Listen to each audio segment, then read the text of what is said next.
Hey, what's going on? I hope you guys are having a good day. I'm Dr. Boyce Watkins from Your Black World, the Black Business School. I wanted to quickly go through some stuff that I was thinking about today. I actually ran this by some people. We talked about a little bit on Twitter. My Twitter account is Dr. Boyce Watkins 1. If you ever want to join the conversation, Dr. Boyce Watkins 1. And after talking about it on Twitter, I started realizing, maybe we need to talk about this a little more. Maybe we need to go a little deeper than this.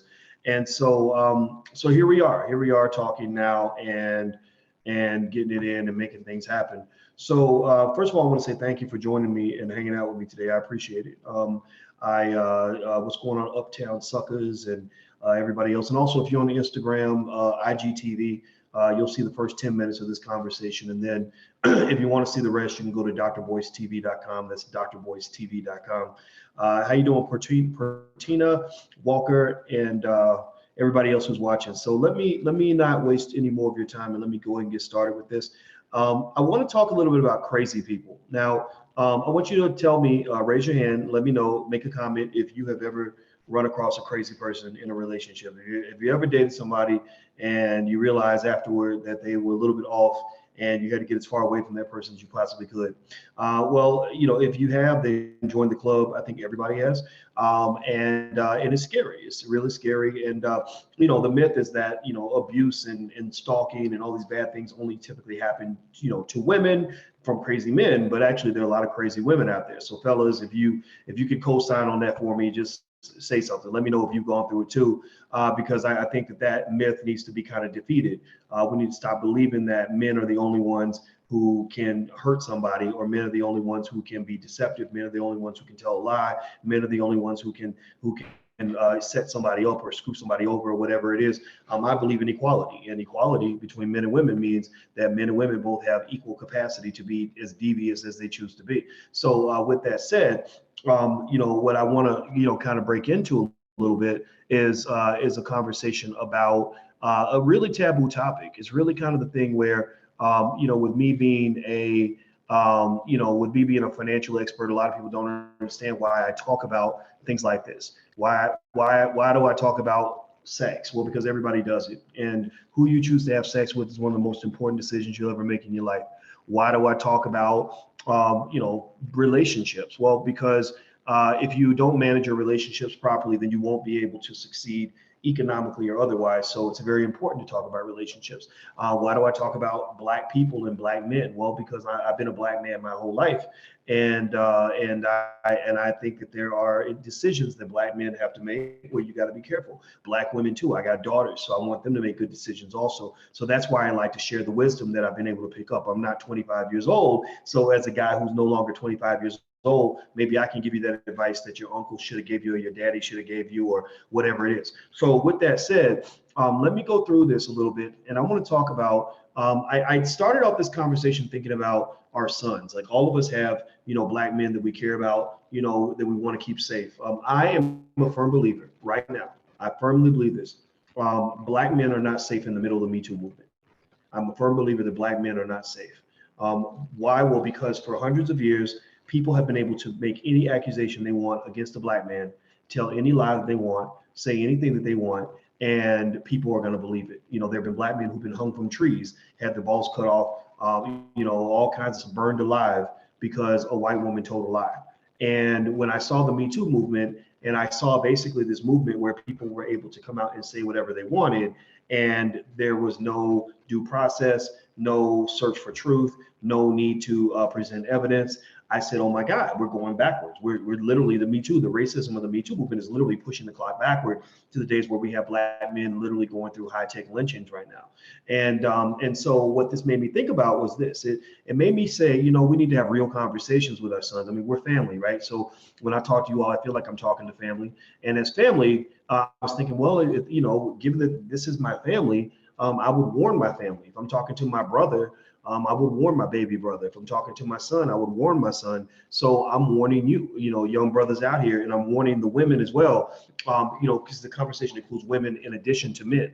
I think that there's the political conversation about, things like sexual assault. And then there's the real conversation. The political conversation is that, that if you're a victim, you're just a victim, and that, we need to just teach men not to rape.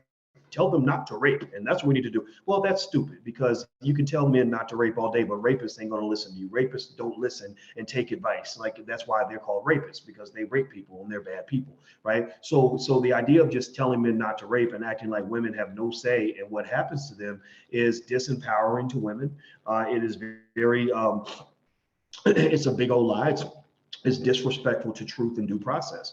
So for example, when I analyzed the Me Too movement and looked at some of these stories that were being told, that weren't quite rape, they weren't quite sexual assault, they were just situations that were ambiguous, situations where there was no validation, no proof, no nothing. Two people got together, they started kissing. Next thing you know, he pulls his dick out, but maybe he pulled it out a little bit too soon before she was ready. And so now she's saying that she's a rape victim. But then I'm like, well, did he lock you up? Did he clamp you down? Did he grab your arms and hold you down? Or did you go along with it? Well, I went along with it because I didn't know what to do. Well, that's fine. But if he wasn't holding you against your will, then that means that maybe, being firm in terms of learning how to say no is something that we can also teach our girls. Like, look, tell him no twice, kick him in his balls. And if he keeps fighting, then you got something, right? But if you just say, well, no, he's so powerful and he asked me to have sex and I just felt like I had to say yes because I was uncomfortable and blah, blah, blah. I went to his apartment and he sat on the couch and started playing with his penis. I think a lot of people would say, well, why didn't you get up and walk out of the room? Like, why didn't you're supposed to leave? Like, if I'm in a room and someone pulls out their genitalia and they start touching themselves and it's not somebody that I want, that I'm comfortable with, then I'm probably gonna get up and walk out. So I think that normal people ask questions like that, and they're not trying to blame the victim and do all these other things that people want to say. I mean, it's all stupid, right? That's what they do when they want to shut you up. That's what they do when they don't want you asking questions, is they say, oh, you're victim blaming. Well, because they want certain people in our society, pay attention now, they want certain people in our society to be able to live without any accountability. They want certain people in our society to be able to tell any story they want to tell and have it believed. They want certain people in our society to never be asked any hard questions about their personal choices. They want certain people in our society to be able to go through life without any responsibility whatsoever to anything that happens to them or any situation that they put themselves in. So, but then they want to be empowered later on. Later on, they want to say, I'm powerful and I can do what I want. But then on the other hand, you're like, you're saying that I'm a victim and I don't control anything that happens to me and I have no say in any of that. Well, that's kind of hard for people to buy if you believe in equality between men and women. Now, before I get started, do me a favor. If you're on YouTube, please hit the thumbs up button. Please hit the thumbs up button, hit the share button, subscribe button. If you're on Twitter, I'm about to shut this Twitter down on this phone. So if you want to follow the conversation, go to drboycetv.com. That's drboycetv.com. That's my YouTube channel. So I'm about to shut this Twitter down now. So it's shut down now. Okay. So now here's the deal. Let me break this down. And why am I talking about this weird issue? Well, because again, I want our sons to be safe and I want our daughters to be safe too. And I want to make sure this is 100% clear, that there is no, this is not a conversation for anybody who would ever consider assaulting another human being on any level. This is not for anybody that would put their hands on a woman. This is not for anybody that would rape somebody. This is not for anybody that would also falsely accuse somebody. So if you're in that category, if you are a rapist, an abuser, or a false accuser, which also they're just as bad as the rapists and the abusers, and I'll explain why, then this conversation is not for you. And I want to make that 100% clear, for anybody that wants to come in and say that just having these conversations means you're promoting and condoning and excusing rape. That's absolutely ridiculous, because that's absolutely not what anybody is doing in this conversation or any other. Now, here's the other thing that's interesting, right? When you bring up these conversations, when you talk about protecting men, people say, well, why are you protecting men? You're deflecting from the issue. You're acting like, like all the women are out here lying and all this other stuff. That's what happened on Twitter. I mentioned it on Twitter, and there were people who said that. They said, oh, well, you're deflecting the issue and you're acting like all these women are out here lying and you're trying to make it look like every woman's a liar. And I said, no. But here's the thing. We know that there are liars out there.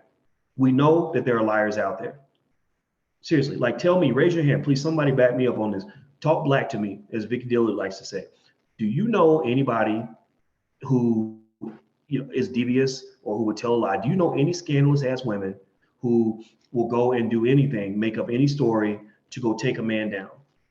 Do you know any women who will distort the facts just to make the man look bad because they're disgruntled and bitter and mad?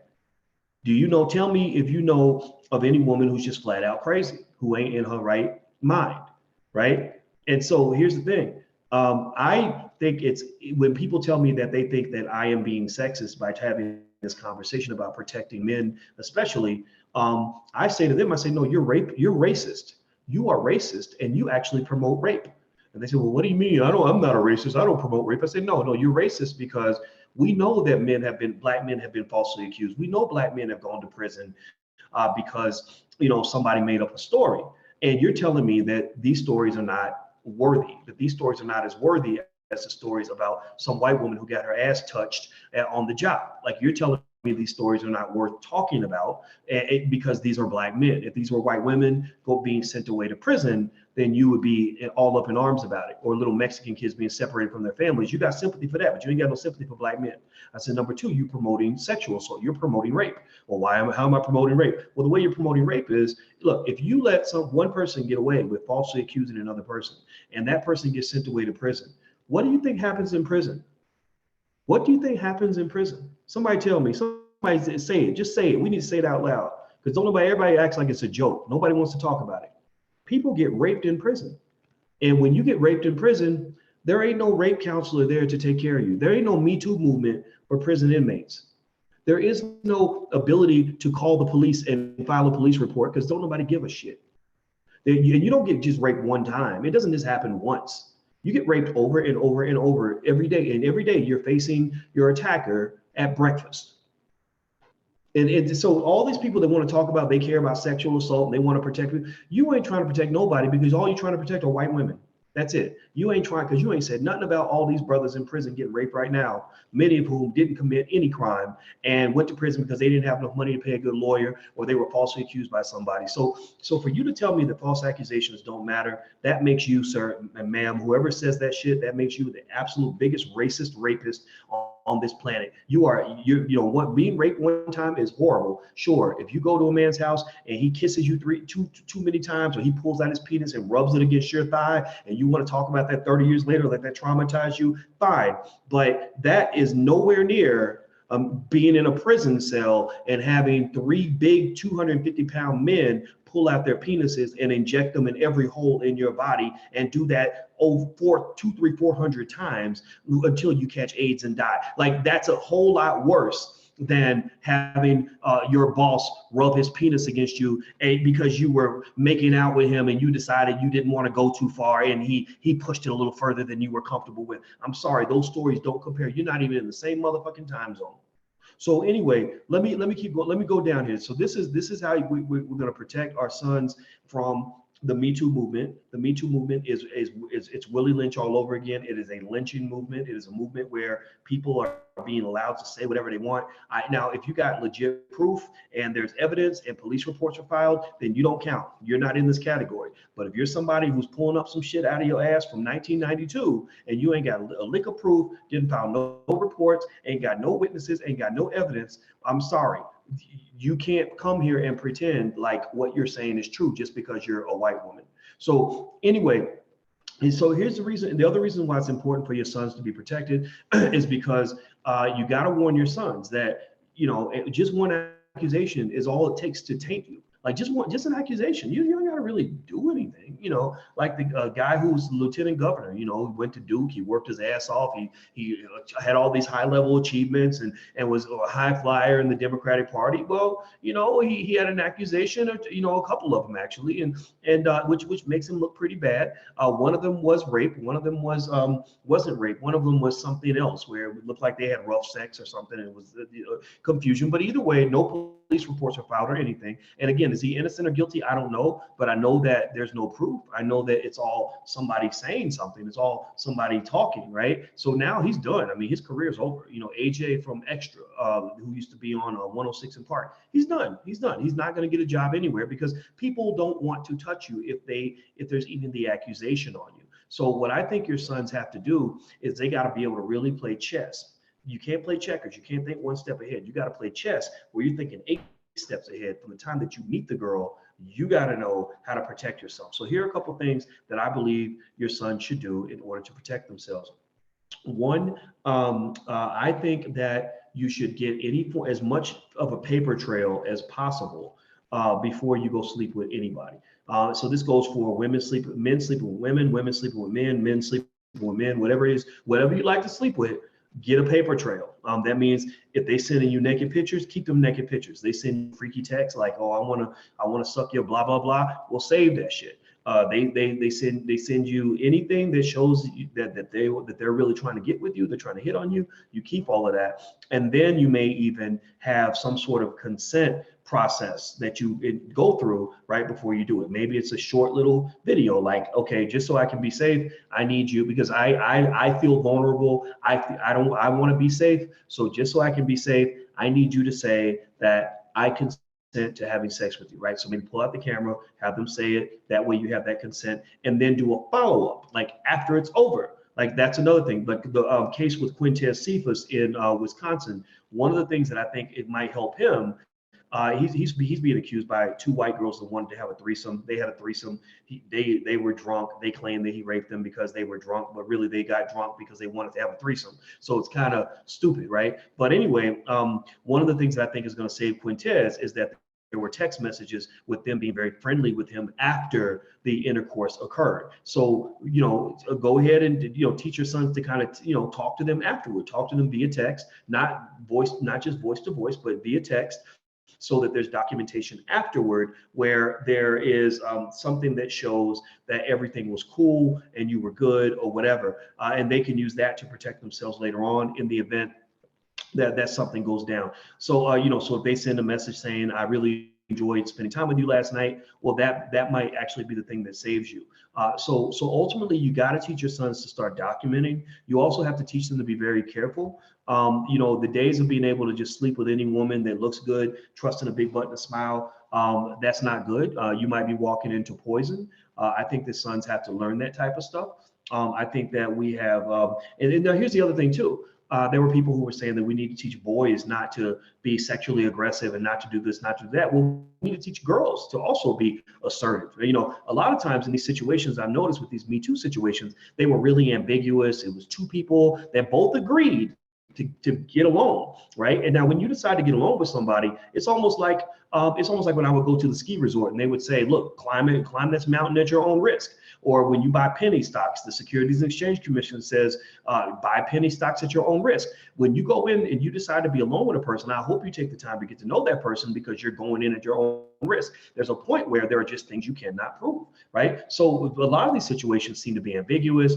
There's a lot of, alcohol. There's a lot of, like, oh, we were doing this and this, but I didn't consent to this and that. Well, how are people supposed to know when two drunk people decide to consent with each other? Nobody knows. So sometimes I've noticed that, like, when people have sex, they don't say like, hey, will you have sex with me? Can I put my penis in your vagina? Like, that doesn't happen. It's usually very subtle. So when you have those subtleties kind of take place, then you have to have some sort of process to let him know when you're not interested, right? You have to have some process to make it clear that you're not interested. So my idea, my corny idea, I'm nerdy on this, but I thought about this. Maybe this is something that somebody might apply one day, is to have either an app or some sort of device where the woman can say, look, no, I'm not interested. And then if he thinks, oh, come on, baby, like he thinks that she really just needs more persuading or whatever, maybe there's a button she hits, right? Like almost like a rape whistle or something like that, like where she hits the button and it's documented that she hit this button and he still continued to move forward, right? And then at that point,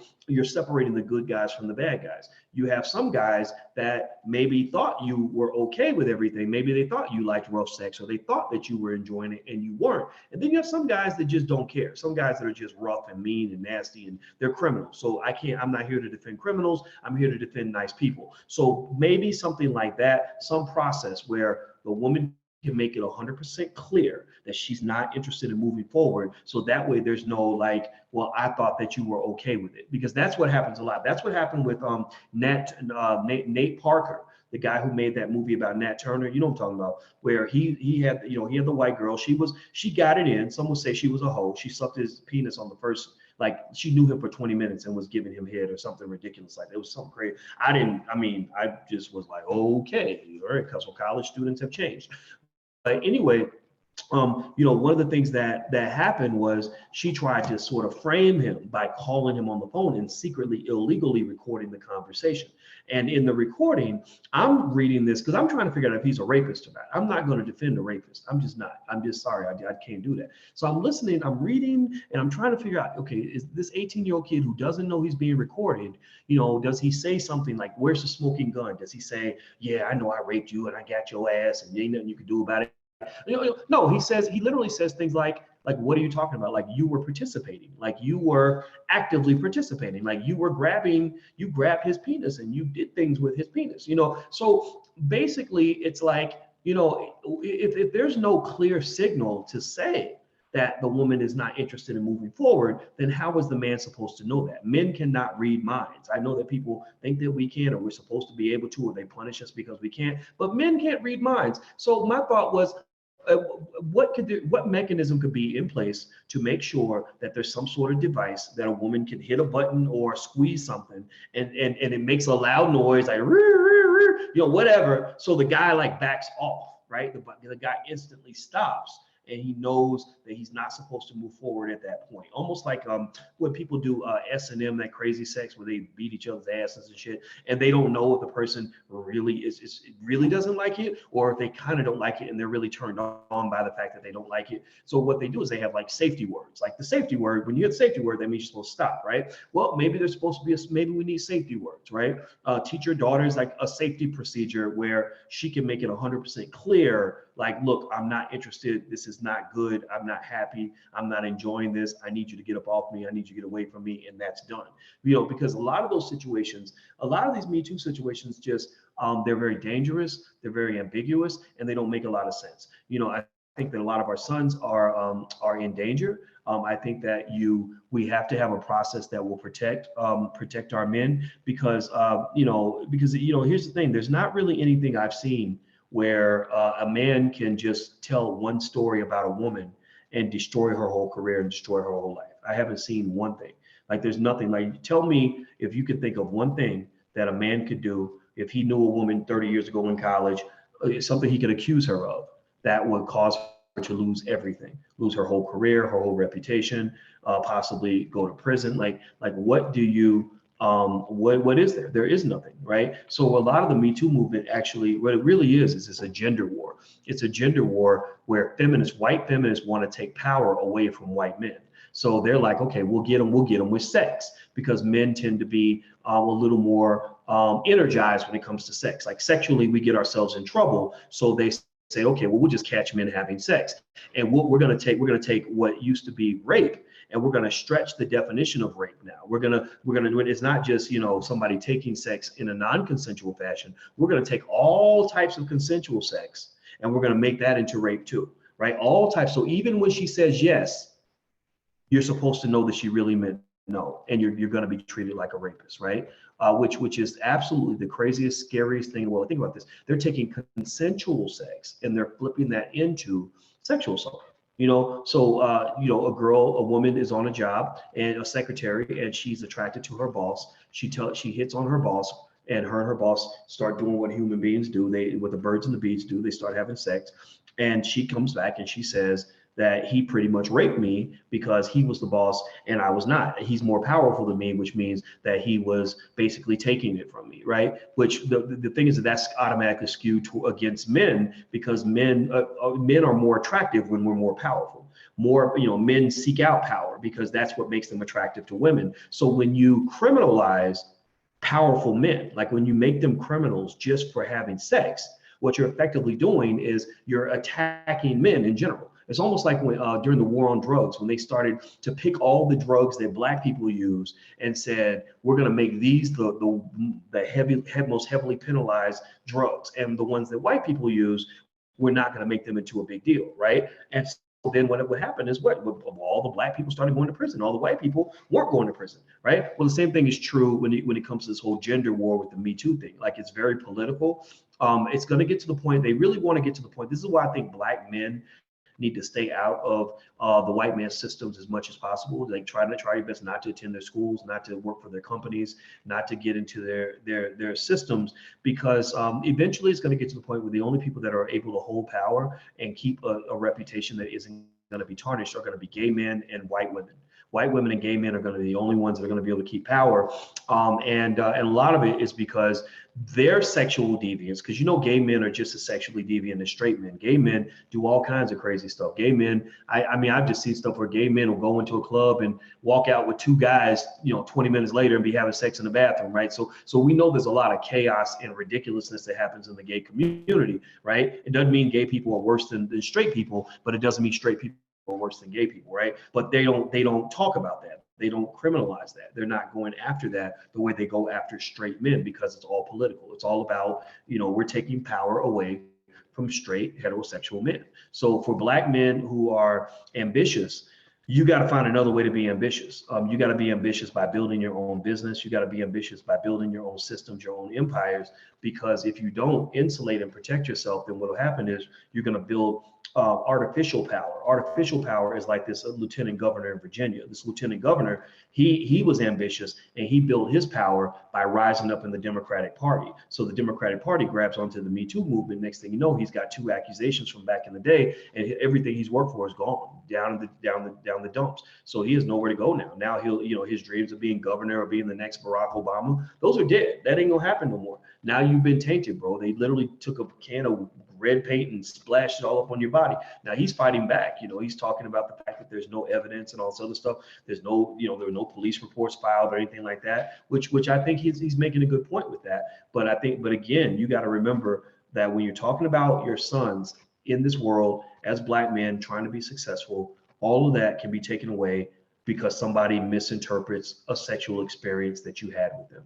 It could be consensual. She could be begging you for it. She could have set it all up. But if she's not happy with you for any reason whatsoever, they want to give all the power to the woman. That's why they don't like me even telling you how to protect yourself, because what they want is they want you to feel like you're the automatic predator, that you're always the predator. And because you're always the predator, then you shouldn't seek protection. But really, you're not always the predator. The Black man is not the predator that they make us out to be. Sometimes we are the prey. Sometimes we're the prey. Who was it? The guy who plays for the Dallas Cowboys, Ezekiel Elliott. He went to Ohio State, where I went to school. And one of the things that happened with him and his white girl is the white girl, when he tried to dump her, and she was all mad and her feelings were hurt and she was pissed off and she's cussing him out and all this stuff. People overheard her banging. She's banging on the door. She's trying to get into the party, and he won't let her in. He's like, "Hey, take your crazy ass home," right? And people overheard her yelling. They overheard her yelling something like, "I'm a white girl. I could ruin your whole career. I can tell them whatever I want, and it'll ruin your whole career." Right? So there are people that know that they have this power. There are people out there that know. Now, sure, it's not the majority. We know it's not the majority. But shit, rapists aren't the majority. That doesn't mean you don't protect your daughter from rapists. So people think, well, because these women that lie are in the minority, that somehow we shouldn't protect our sons from that minority, that we shouldn't warn our sons about that minority. Well, I say that's stupid. If you're going to warn white women how to, about potential predators that are out there, like if I told you that there's a rapist in your neighborhood, but he's only raping 1 out of every 300 women. He's not raping everybody. He's only raping 1 out of every 300. So you shouldn't feel like you got to really protect your daughters, because he's probably not going to rape your daughter. You would look at me like I was crazy. So, here's the thing. We know that there are people that have told lies on men in the past. We know that Black men have been lied on since we got off of slave ships. We know that there are people that will not only tell a lie, but there were people who will take a situation and that's an ambiguous situation and give whatever interpretation they want to give and do whatever they can to make you look like a terrible person. If you look at most of these stories, if you look at most of the Me Too stories, the way they come out, they're written in a way where the person who's making the accusation is kind of basically saying, even if there's no proof, even before they get around to trying to find out if any of this is true, I'm going to make this look so bad. I'm going to embarrass this man so much in front of his family, in front of the world, in front of white people, in front of his television audience, that it's going to fuck his shit up anyway, that it won't even matter if it's true or not. Because by the time they get around to looking into whether or not it's true, he'll be done anyway. Neil deGrasse Tyson's one example. Neil deGrasse Tyson, he was America's favorite white man. He's a brother. White people love him. He's a great astronomer and everything. And and so a couple of these little accusations came up of situations that he said he didn't even remember, or at the very least, these were things that weren't reported over a 25, 30-year period to anybody. And basically, he defended himself, and I think a lot of people believed him, but it doesn't matter. They still canceled his show. They suspended it indefinitely, but they're going to cancel it most likely. Or if they cancel it, or if they don't, if they bring him back, it'll be in a very different capacity. They don't feel comfortable working with him anymore because they now see him in a derogatory fashion. So a rumor does not have to be true for some people to decide they want to just run with it. So if you want to know why I personally have never been interested in trying to be on television, on a white man's TV show, or on CNN or whatever, is because, I think it's such a fragile position for a black man to be in. You got to have people around you that really believe in you. You got to have people around you that really trust you, that really know you, that are going to go to bat for you. That's why I tell brothers, like, don't, I'm not a big fan of brothers marrying white women or weak women. Weak women and white women, the same thing. They all kind of the same. Because you get with these weak women or these white women, then these are not the women that are going to really have your back when the world hates you. Because it's very easy for a black man to get in a position where everybody hates him. Let me tell you a little story. There was a brother I met at one of my events. He was a young black man, about 20 years old, and he was a student at Stanford University. Very smart young man, superstar athlete, very talented actor, and had gone to Stanford. And he said that right before he went to Stanford, he was in a situation where a white girl falsely accused him of rape. That's what he says it's a false accusation. I mean, I don't know. There's no proof, so I don't know. But anyway, let me tell you what happened. So he said that he said, Dr. Boyce, he said, honestly, in high school, I had a lot of white friends, and I was one of those people who used to, make fun of people like you. He said, I used to think, racism is a thing of the past, and it's only old people who keep bringing it up and blah, blah, blah. And he said, when I got falsely accused of rape by that white girl, he said, all my friends abandoned me. All my white friends abandoned me. He said, none of them believed me. None of them believed me. And he said, it hurt me. It hurt me to the core that all these people that claimed that they knew me, that they were my friends, none of them believed me. And he said, the only people that stood by me were the black women. He said, here we were doing this play. It was called Black Lives Matter. And all these liberal white people were in the play. And all his liberal white friends were treating him like a rapist just because of what this girl said. And the only thing that exonerated him was they found out later on that this girl had psychological issues, that she was crazy. And that she, and the thing is, there's crazy people all over the place. And so this crazy woman who was mad, this crazy, bitter woman, imagine that, a crazy, bitter woman. We've never seen that before, right? She basically was pissed off at him because I guess he was a player or whatever, and she wanted to control him. So she was like, I'm going to accuse him of rape. And so anyway, he said he went to Stanford, and he was talking to the black students about it. And he said he was trying to, in the Black Student Union meeting, trying to describe his experience of being a falsely accused black man. And you know what happened? He said that the gay students who were running the BSU told him, you need to shut up, you need to stop talking because you have straight black male privilege and you don't have the right to talk anymore. Like literally, he said they completely minimized his whole experience. And he said, I was stunned because here I'm around all these black people, and I'm thinking, I'm around my people, and they're telling me that I have straight black male privilege, and that my experience of being falsely accused, the trauma I experienced, that wasn't relevant. That didn't matter to them. And I'm sitting there thinking, if they had sent this young black man to prison and where he's getting raped every single day, none of these people would give a damn about what was happening to this young black man. But we supposed to care about little Mexican kids being separated from their parents at the border after their parents tried to break them into the country illegally, but y'all ain't got room to think about black men being raped in prison. Y'all can get the hell out of my face with that nonsense, racist. So anyway, that's it. So that was an example of a time where I said, nobody's advocating for brothers like that. Nobody's telling them the truth. Nobody's giving them the real deal. They're going into these situations blind. Nobody's warning them about the liars that are out there. So these guys are being, because again, they're looking at them like, oh, well, as long as you're not a predator, you'll be fine. As long as you don't rape anyone, you're going to be fine. And that's a damn lie. Like, that's the myth they feed you, is that as long as you don't rape anybody, you're going to be okay. No. If you fuck with a crazy woman, you might be labeled as a rapist, and they're not going to take the time to figure out if you're guilty or innocent. They don't do that with black men. They don't sit around and figure it out. Let me tell you what, on campus, college campuses, this is why you got to warn your sons. They got a thing called Title IX. Title IX is a motherfucker. Title IX was built for white women, to protect the rights of white women and to trample on the rights of everybody else. Title IX means that if your son gets accused, if your son sleeps with some crazy chick and she decides that because she's embarrassed because she got drunk and high and did a threesome or whatever the hell she did, that she goes and accuses him of rape, they're going to do all they can to protect her. Nothing to protect your son. They are going to attack him. They're going to kick him out of school. They're going to take away all of his rights. They're going to embarrass him. They're going to ruin his reputation. And while this woman is going to be protected in every single way, they won't even ask her no questions. If you want to see an example of that, go read that article, A Rape on Campus. It was, and I think that's what it was called. It was in Rolling Stone magazine, where there was a crazy white woman who accused a fraternity of gang raping her at a party.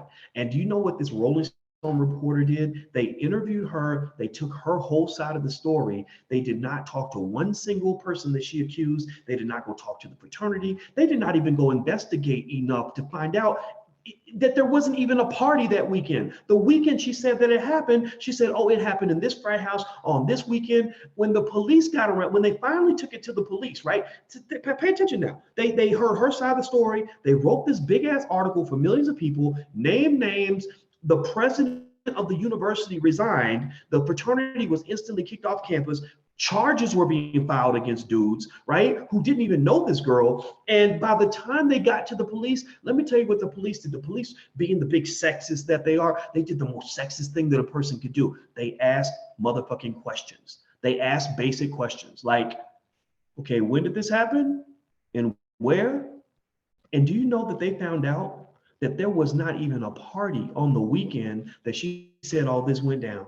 There was no party that month in that frat house. Nothing. That everything her whole story was a fabrication. She made all of that up.